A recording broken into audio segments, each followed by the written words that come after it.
Julie, can you hear us? I can hear you now. Can you hear me? I can. Awesome. Hi, everyone. Hello. All right, let's go ahead and do roll call. If we could, pull up. Julie, we could do it from here if that's helpful. Okay, yeah, that would be great. I would I appreciate know it. it's hard to Yeah. see. Okay. Thank you. All right. Trip Straub. Kathy Anderson. Kami Walden. Here. Alex Berger. Julie. Here. Amr. Susan Buse. Here. Okay. Reminder, just put your microphones on green, just because otherwise Julie can't hear you on Zoom. Kathy, if you wouldn't mind putting your, just push the button. There you go. No, you're, otherwise Julie can't hear. I'm here. Yep. Okay, so we have a quorum, Julie. Thank you, Gary. Let's please do a consideration of minutes from last week. Has everyone had an opportunity to review them? And if so, are there any additions or changes that anyone would like to request?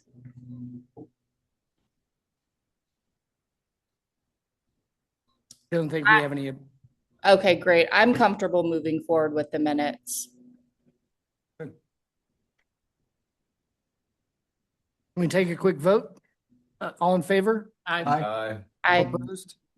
Thank you. We need a motion in a second. Yeah, before Alex, we can did I vote. hear you make a motion? Yeah, he made it and I seconded it. Great. Mhm. There we go. That's On a roll. Work over here on the side.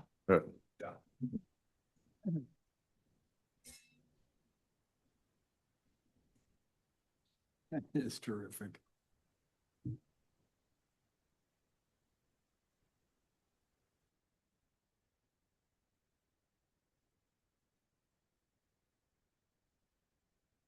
Okay, so at the last meeting, we discussed special event presentation and this committee had some changes that we wanted to make. So we've made those changes and we're going to represent this again. And just so you know, in future meetings, once we have this special event presentation finalized, we will move forward next month with reviewing the entire special business district budget that we will ultimately make a recommendation to the city council with. So I think at last meeting, Julie asked if anyone was going to have other suggestions for events they could get to us. I have not received anything to date. So this is just really a modification of what we did last time. So just reviewing the event goals, this is what the city council, formerly the Board of Aldermen, when they handed these down, that we try to strive for when we create new events, developing civic pride, promoting diversity, spotlighting local businesses, encourage activity, accessibility, and healthy environment, and celebrate the vibrancy of the downtown Clayton. So this was in last month's presentation. This is a new one that we will be presenting to the city council in a few months. It's called a Central Social Series. It will take place on North Central, and it's kind of a short-term series over a few months, as you can see, April through October, that really kind of replaces the former Parties in the Park done by the city council, but with some different twists to them. And then again, we've outlined how we think these meet the strategic goals of the various bullet points there. The next one that didn't seem to have any objections last time either was the Clayton Restaurant Week. We do both a winter and a summer edition. This is a fairly minimal cost with a very high impact. I think if Amr was here, I think he would support me in that statement with the volume that it does bring into those restaurants, those twice a year We've tried to keep those at a time that they're normally slower, so they can do these special menus.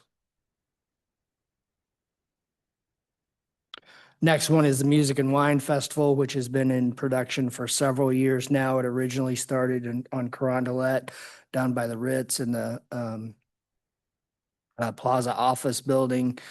We've since outgrown that location, also due to that median that runs down the middle of that street made it logistically difficult.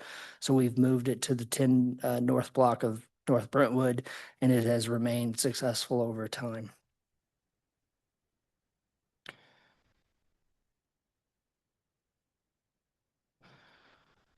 The Clayton Jazz, Oh, never mind. I'm sorry, Kathy.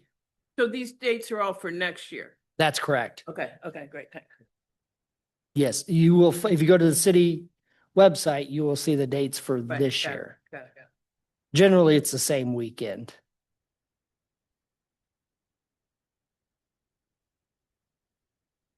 All right, going the wrong way. Clayton Jazz Festival, we discussed this last time. I don't think there was any objections to it. Something that we started with the Silverton Brothers a few years back at the behest of a former mayor. If she was here, she would remind us of that. It's very successful, similar format to the Music and Wine Festival. I would say a pretty good regional draw compared to some of other events. We get a lot of people from outside of Clayton on this one.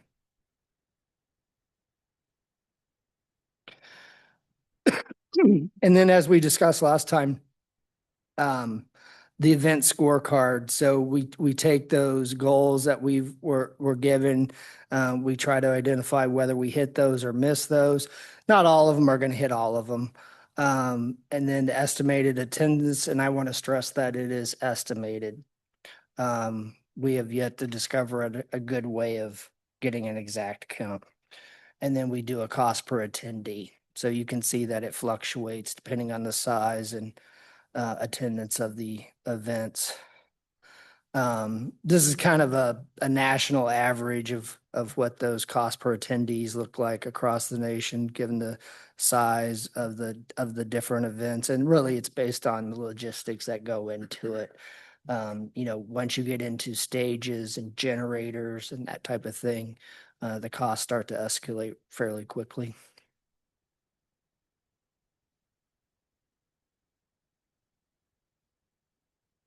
So I know Julie, if you can still hear me, Julie, you had mentioned family events, and we didn't necessarily create one in this format here, but I did want to go through the calendar of next year because we have a lot of other events going on in the city of Clayton. Our Parks Department does a tremendous amount, and they are, for the most part, very family oriented. So I just wanted to kind of go through the calendar because if you go back to the events I'm proposing, it doesn't look like a lot. But once you start putting the calendar together with holidays and school and everything else going on, it starts to fill up quickly. And I want to remind everyone that, we do this with city staff. It's the same city staff that sweep the streets of leaves, respond to tornadoes, plow the streets in the winter for snow. So we want to be mindful about the amount of overtime that we are encouraging for those employees. Can I just add one thing to that? Sure. This is an example of that. Last week was we're getting some night sky designations, trying to make sure that all our buildings and everywhere else are night sky compliant. And there was a stargazing event at Oak Knoll that I think had over 100 people last week.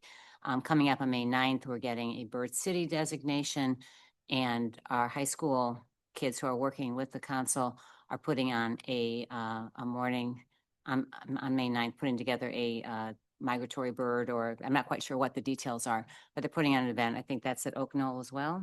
So, and Myron's been very helpful with that. So anyway, events like that are happening with a lot of people.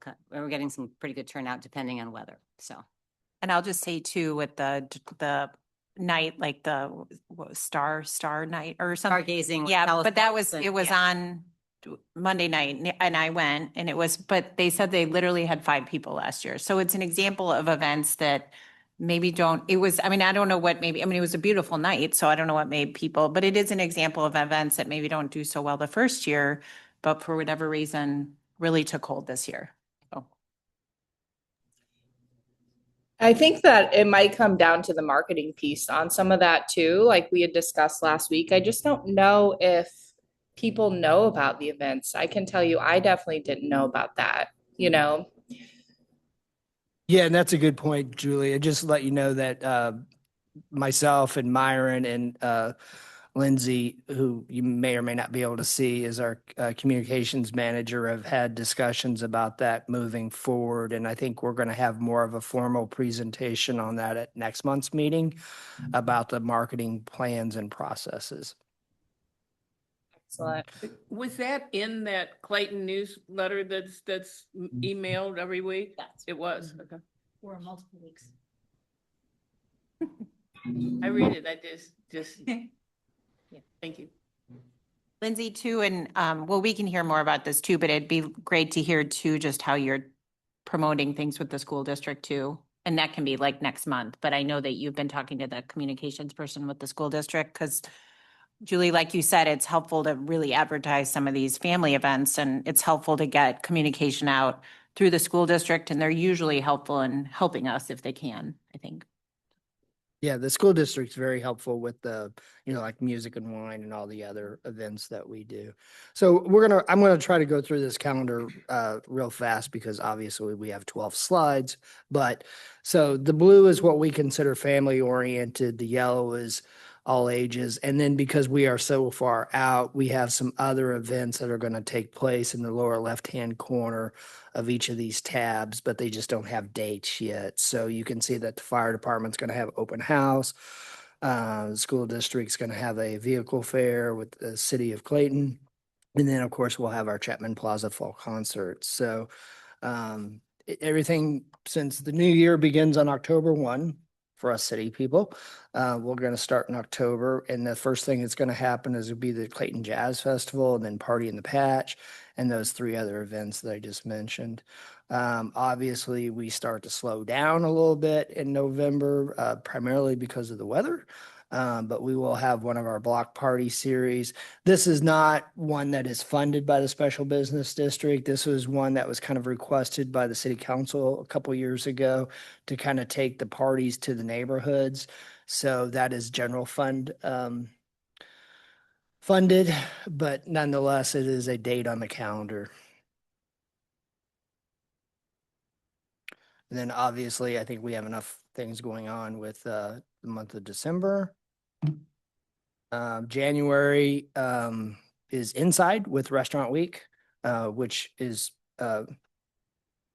usually successful depending on the weather. We had just a note.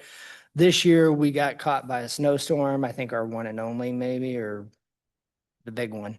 And we didn't really have a contingency plan in to extend Restaurant Week. So this next year's plan has a contingency.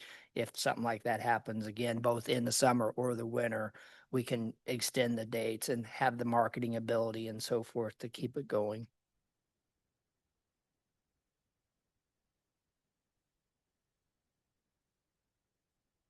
The big one in March, obviously, is Clayton Spring Break, which has a tremendous impact on our community, I think, having participated with 3 children in the past myself. But we do have the Sham Rock and Roll, which is a family-oriented event. And then April, we have the spring scavenger hunt with the Parks Department. Next year, we would be proposing that Central Social, and then the Tons of Transportation, which is a kind of a vehicle fair again.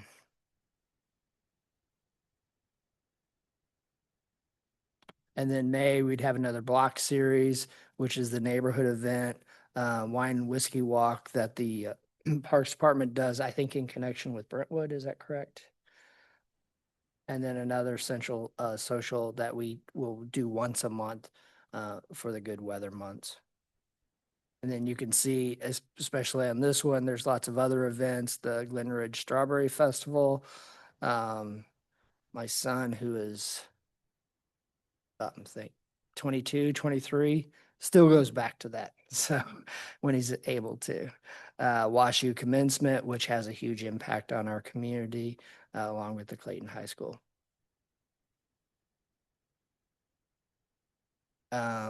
Shaw Park Social, which is a parks event, obviously family oriented. And then in July, we also have the Music and Wine, another central social, and musical nights, concerts starts up then.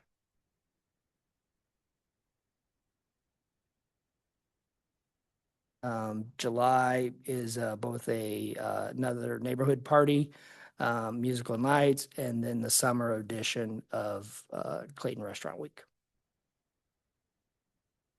August is back to school, so we don't have a lot of events because we've tried that in the past, and it's just difficult time for families. Sports are wrapping up, vacations are wrapping up, school's back on, so it's easier for us to not have to explain such low attendance when no one's available.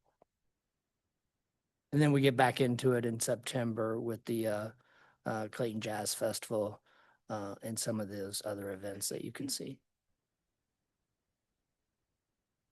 Along with St. Louis Art Fair, obviously.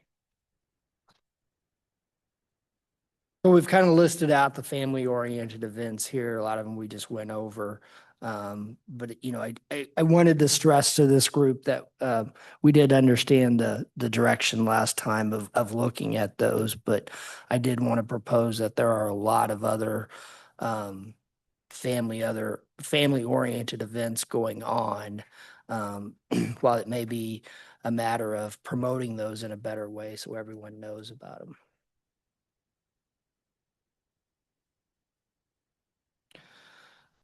So this are the costs associated with everything that's going to be proposed for next year.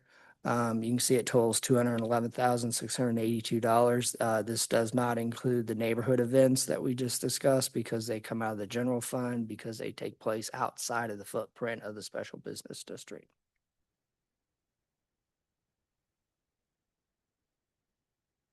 So I would.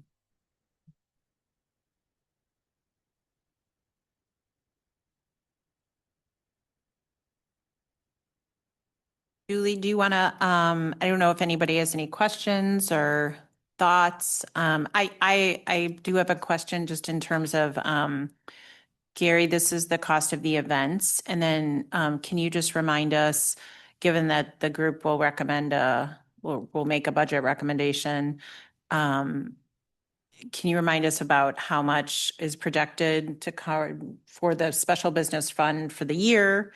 Like how much, I guess, I know that It's the annual revenue from the special business district is in the neighborhood of 550,000. 550. Okay. Yeah, and this along with the a lot of the other line items that we'll probably discuss next month with staffing and all the other Mhm. things.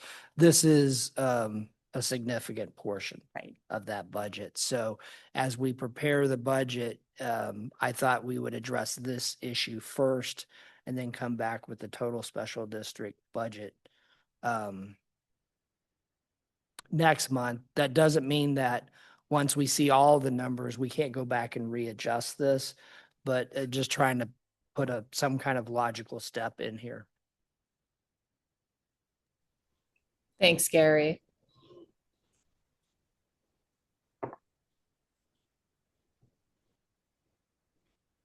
I guess I do want to add some clarity since we're looking at these numbers now, that you'll see that art fair is quite a significant number.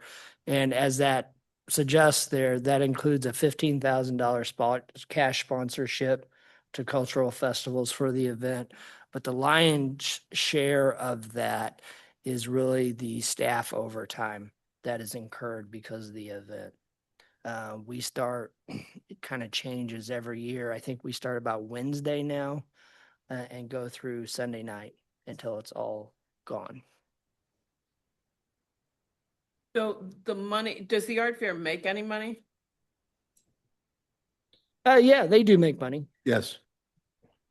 Okay, so does that money just go back in the city coffers then? No. The cultural festivals is a completely separate organization. Oh, okay. I mean, it goes back how many years now? 20, 30, Yes. 25, something like that. Yes, 25. Yeah, I mean, I think, Ben and Susan Uschitel, Ben, who was the mayor at the Yeah, time, were absolutely. kind of instrumental in getting that started. So it's been a community partnership for that long. So, obviously it has a great deal of impact to the city as far as hotel revenue and restaurant revenue and visitors into the city. So I think, I don't want to speak for them, but I think the council and the past councils have viewed that as a good investment. Yeah, and I would say it has come up in Art Fair board meetings, because it does cost the city of Clayton a lot of money, to put this on. They have discussed, I think in the coming year, Alex also sits on the Art Fair board of doing, an economic impact study, and not just on Clayton. I mean, I think the Art Fair is very impactful for the whole region.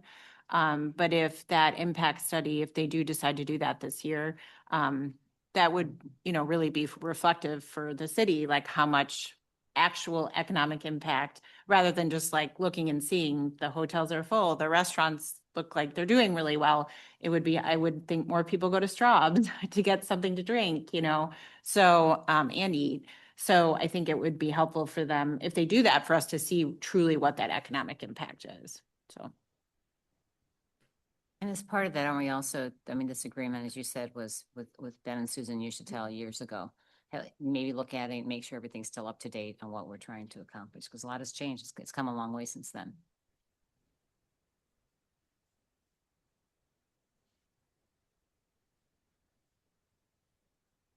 So does anyone have any comments or requested changes, or you want to see something different, or? You had, on a previous slide that we had talked about dropping that one dia to whatever. And Yeah. Oh, it says tentative, so who decides that? Does the council decide that or? Yeah, so we are going to take the recommendation from this board. I will have to address the Day of the Dead event with the city council, excuse me, at their meeting, because that was an event that we had this fiscal year.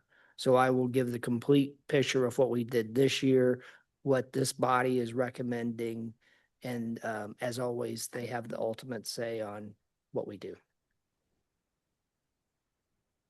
But we're gonna wait till after this year's festival. It's in June, right? The Day of the Dead was this past October, Oh, okay. which is our Okay. new year. Sorry.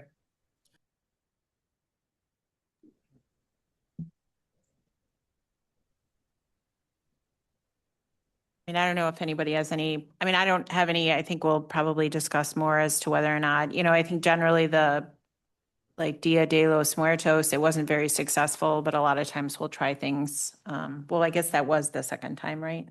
So, yeah, I mean, there'll be a deeper discussion. Catch it on one time. Right, but it has, come twice, so now we'll just kind of really have to address whether we want to do it again. Like the Shamrock and Roll event that happened in March, it wasn't super well attended, but, again, we'll just have to see whether we do it one more time and try. But yeah, I think there'll be a larger discussion about whether we do each and every one of these again. But yeah, I mean, I think it's informative for the council to know if you all think it's something, that each of these events are worth still considering. Sure.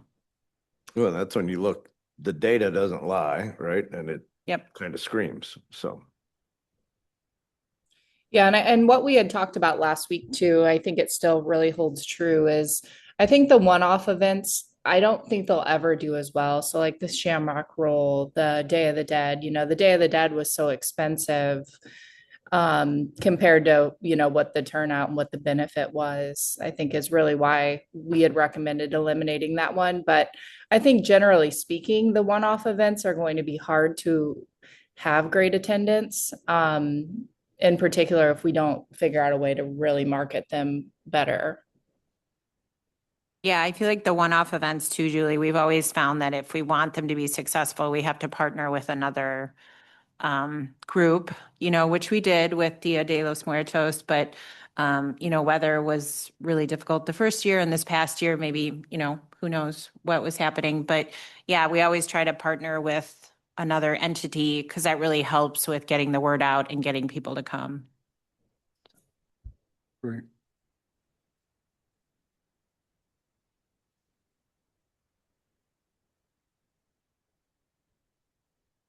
So would anyone like to make a motion that we can move forward with this set of events, or do you want to wait to see it inclusive of the entire budget next month?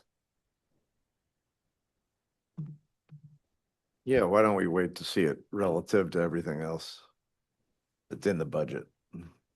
Support that. I support that. It's close to 50% from what you Yep, said, yep. which it's,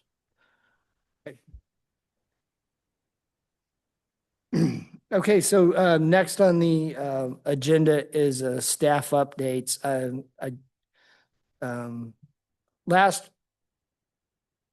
Last month, we spent a lot of time talking about parking, and I think Trip made a suggestion of Google Maps and parking garages.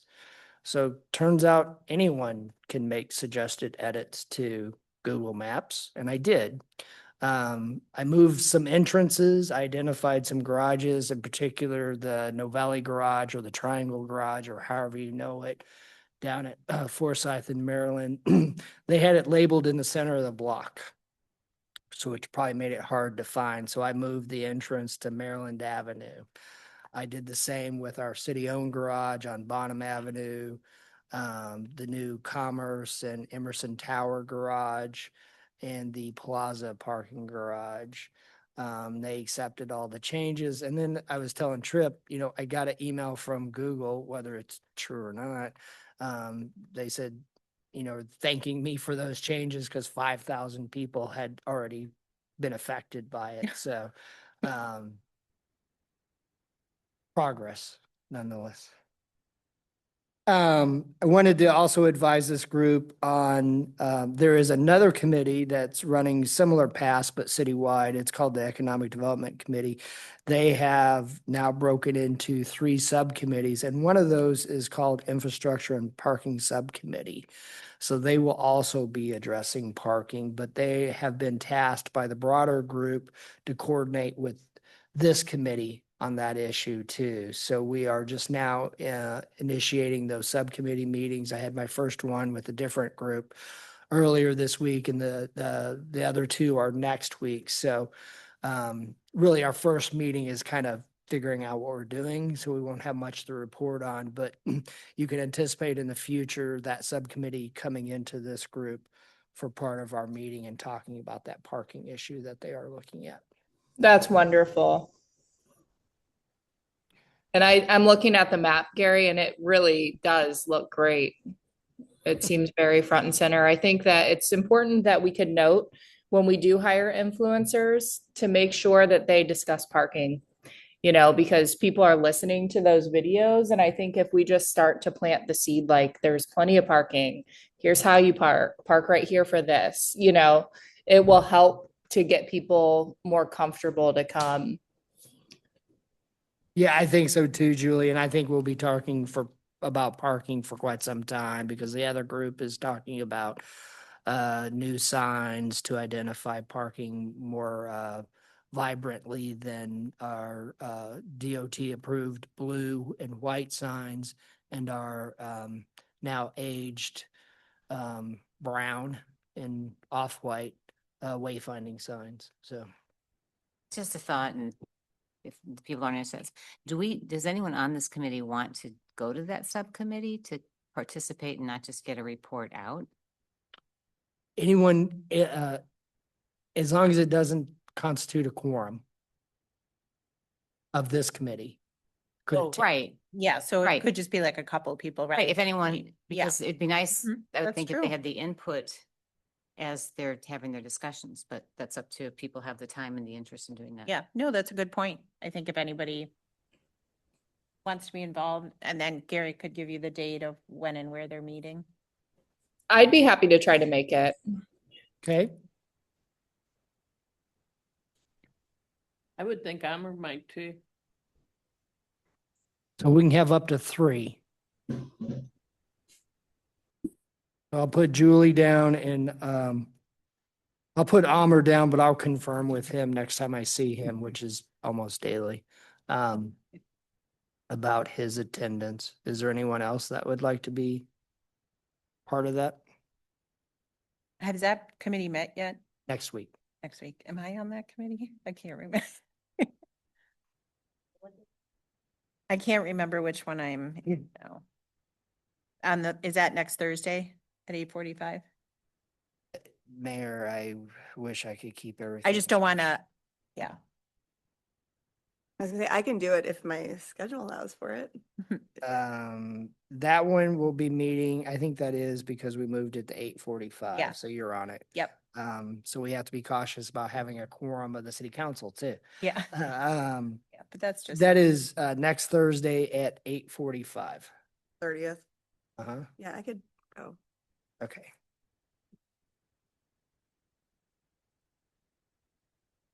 All right, so we have a new subcommittee of this committee.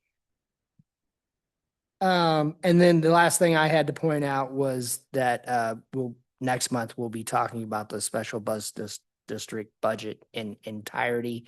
And assuming that time allows, we'll have a presentation on marketing efforts.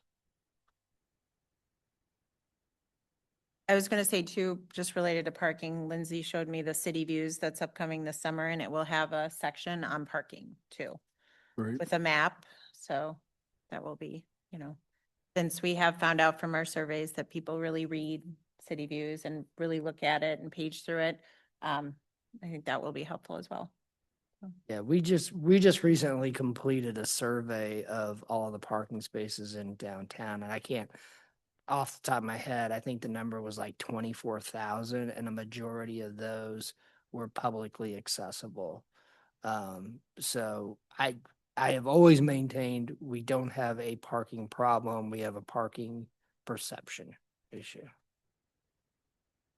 So let me ask you, so I was trying to help this lady. I told her to just download the app using the machines today. Is Park Mobile available everywhere in downtown? It now? is.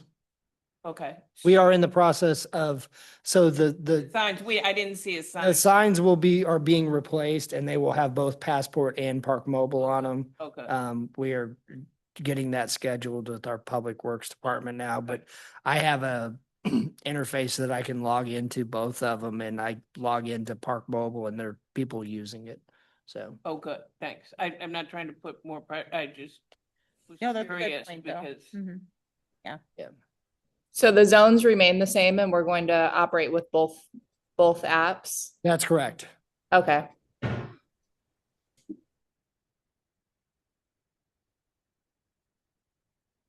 Julie, that's all the staff updates I had at this time. Okay, great. Are there any comments anybody would like to add before we adjourn? I just really appreciate how you put together these presentations and it makes it for a newbie, it's very interesting. Thank you. Thank you. Yeah, thanks a lot, Gary. It really is wonderful.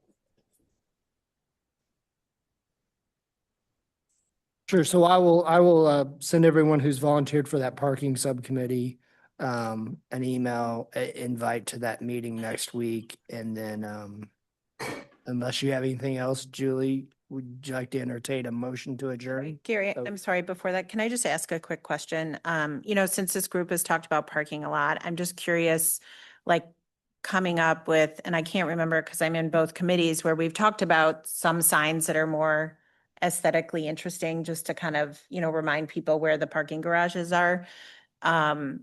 Would something like that come potentially out of the special business district budget for this year, or it could come, I'm just curious, have you Well, have you given any thoughts to that? it is certainly an allowable expense of Okay. this committee. And I have no idea how much signs like that would cost. Yeah, that's unless you want to just give David and I the power to pick a sign and put them up, which I don't want that responsibility.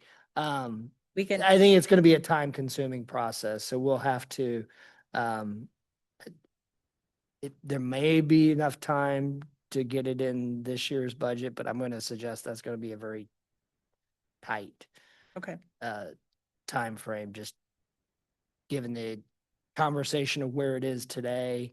I think it may be something that the council addresses at their retreat in a Okay. couple weeks, but Okay.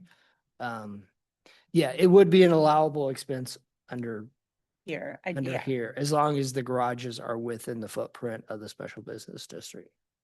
Okay. But to give you an idea, the wayfinding, I think, was $350,000. 350, what do you, oh, you mean the signs that were already put up? Yeah. Little black blade signs that are faded at this point. Rusted out. Yeah. Well, maybe at minimum, we could at least get them refaced, at a lower cost while we work. Yeah, well, I mean, I think those are two different issues, Julie. Those are they're the ones that are currently not being perceived as working. They're at a pedestrian level. Yeah, they're pedestrian level. And I think what the discussion, and I apologize because I'm getting all my committees and subcommittees confused and where we've had this conversation and not had this conversation, but we are talking about very visual, impactful signage for garages.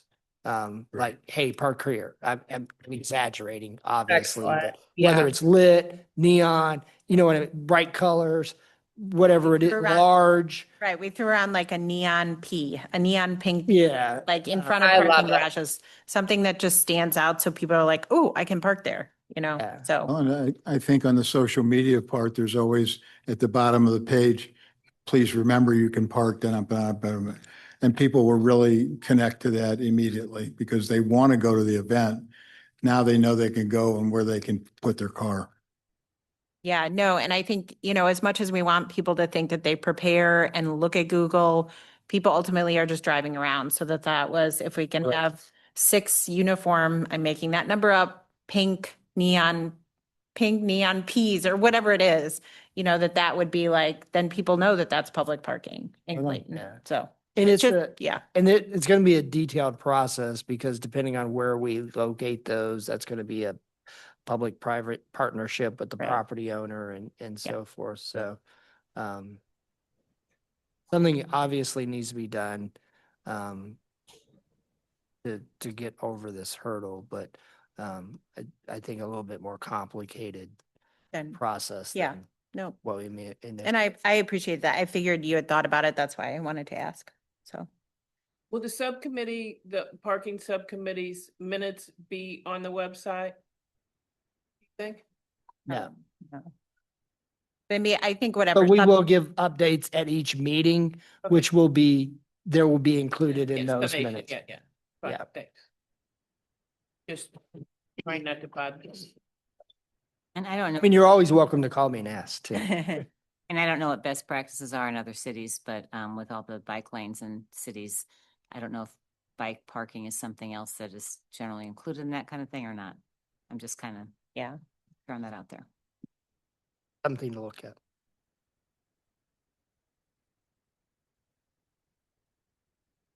All right. I don't know, Julia, if anybody wants to make a motion to adjourn. I'll make a motion to adjourn. Second. All in favor? I Any opposed? We are adjourned. Thank you. think Amber was opposed. Thanks, Julie. See you next month. Thanks, Julie. See you next month, everyone. Thanks so much. Thank you.